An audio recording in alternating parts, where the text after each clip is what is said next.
Sensex रोज़ new high hit कर रहा है, 75,000 का लेवल हमने देखा और मार्केट वेटरन्स की माने तो आने वाले 5 सालों में 1.5 लाख का लेवल भी देखा जा सकता है। म्यूचुअल फंड SIPs की बात करें तो वो भी काफ़ी स्टिकी है, अगर हम देखें तो वो भी अपने ऑल टाइम हाई की तरफ जा रही है। ये एक मेगा ट्रेंड है इंडिया में फाइनेंशियलाइजेशन ऑफ एसेट का। सो इस वीडियो में हम इसी से रिलेटेड एक स्टॉक की बात करेंगे जो इस मेगा ट्रेंड का एक मेजर बेनिफिशरी है। इंडिया में म्यूचुअल फंड की अगर हम एसेट की बात करें तो तकरीबन 52 लाख करोड़ का AUM टच किया था म्यूचुअल फंड्स ने ड्यूरिंग जनवरी। और ये अगर हम उनके पास ग्रोथ की बात करें तो काफ़ी एक्सेलरेटेड ग्रोथ था। अगर हम CAGR के पॉइंट ऑफ व्यू से देखें तो इस इंडस्ट्री ने तकरीबन 17% प्लस से लास्ट 5 ईयर्स में ग्रो किया है और आने वाले प्रोजेक्टेड जो ग्रोथ है इस इंडस्ट्री के वो 20% प्लस का ग्रोथ है। इंडिया में फाइनेंशियलाइजेशन ऑफ एसेट का जो स्पीड है वो काफ़ी फास्ट है। डिस्पाइट दिस अगर हम देखें तो इंडिया में इक्विटीज़ के अंदर में लोगों का इन्वेस्टमेंट काफ़ी कम है, 5% के आसपास अगर हम जेफरीज की रिपोर्ट की माने तो टोटल हाउस होल्ड सेविंग का इन्वेस्टेड है। अगर हम म्यूचुअल फंड एसेट की बात करें तो as percentage of GDP India के अंदर में ये लेवल अभी 16% का है। ग्लोबल जो डेवलप मार्केट्स हैं वहाँ पे या कंट्रीज़ हैं वहाँ पे अगर हम देखें तो ये तकरीबन 60% के आसपास है। तो फाइनेंशियलाइजेशन ऑफ एसेट जो है वो एक मेगा ट्रेंड है और इस मेगा ट्रेंड का बेनिफिट्स आज अगर हम बात करें तो जो कंपनियां हैं जो इस इंडस्ट्री की बैकबोन है उसमें एक कंपनी है कैम्स लिमिटेड जिसकी हम इस वीडियो में बात करेंगे। म्यूचुअल फंड्स के अंदर में और फाइनेंशियल सेविंग्स के अंदर में जो फाइनेंशियलाइजेशन हो रही है उस ट्रेंड का बेनिफिट इंडिया की म्यूचुअल फंड RTAs को मिलने वाला है। ये इंडस्ट्री एक डिओपोली है, इसके अंदर में अगर हम देखें तो कैम्स एंड के फिनटेक है। अगर FY23 के अकॉर्डिंगली देखें तो तकरीबन 65% मार्केट शेयर जो है एक्टिव AUM का वो कैम्स के पास है एंड 35% जो मार्केट शेयर है वो के फिनटेक के पास है।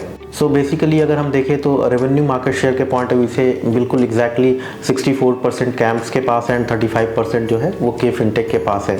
अगर हम के फिनटेक के रेवेन्यू की बात करें तो तकरीबन 85% रेवेन्यू जो है वो म्यूचुअल फंड RTA के थ्रू आता है। अगर हम बिजनेस मॉडल के पॉइंट ऑफ व्यू से बात करें तो जितनी भी इंडियन RTA हैं वो कॉन्ट्रैक्चुअल बेसिस पे काम करते हैं और फॉर अ यील्ड और वो स्लैब रेट्स के अकॉर्डिंगली होता है। लगभग इंडिया के टॉप 10 जो म्यूचुअल फंड है उन्हीं के पास मेजर कंसंट्रेशन ऑफ AUM है और ये सारे जो है कैम्प्स के क्लाइंट हैं।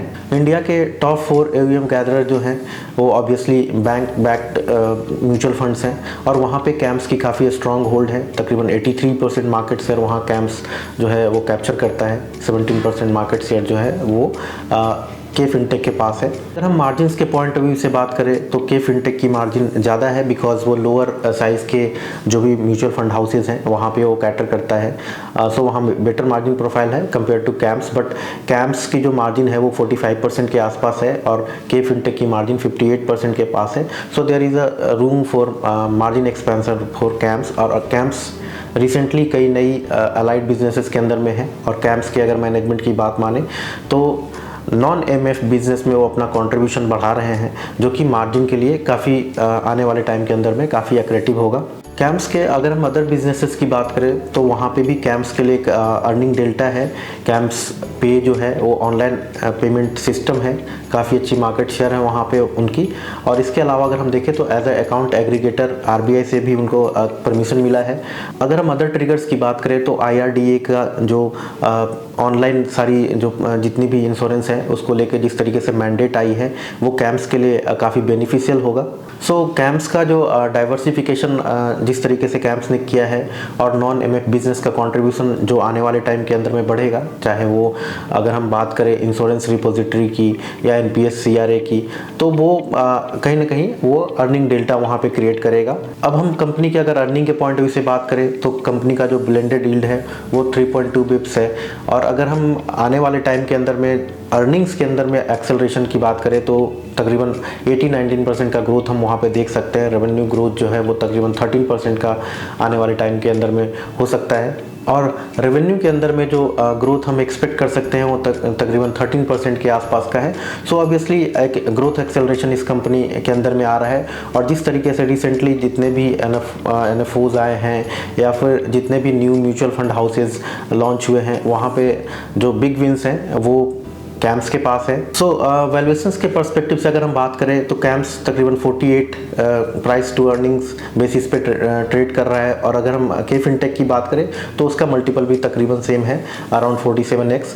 और अगर मार्केट इंफ्रास्ट्रक्चर कंपनीज की बात करें जैसे BSE लिमिटेड है तो वो तकरीबन 95x के मल्टीपल पे चल रहा है, ऑब्वियसली PE मल्टीपल की बात कर रहे हैं। और CDSL की बात करें तो वो तकरीबन 56 पे कर रहा है। Compare to those companies CAMS जो है वो अट्रैक्टिवली प्लेस्ड है, और जिस तरीके से फाइनेंशियलाइजेशन ऑफ सेविंग का ट्रेंड बढ़ रहा है, आने वाले टाइम के अंदर में इस इंडस्ट्री के अंदर में काफ़ी ग्रोथ देखने को मिलेगा। जैसे जैसे लोगों की अवेयरनेस बढ़ेगी ये इंडस्ट्री फर्दर और पेनिट्रेट होता जाएगा, तो इसका जो बेनिफिट है, इस बेनिफिट को प्ले करने के पॉइंट ऑफ व्यू से कैम्स जो है वो हमारा स्टॉक ऑफ द वीक है।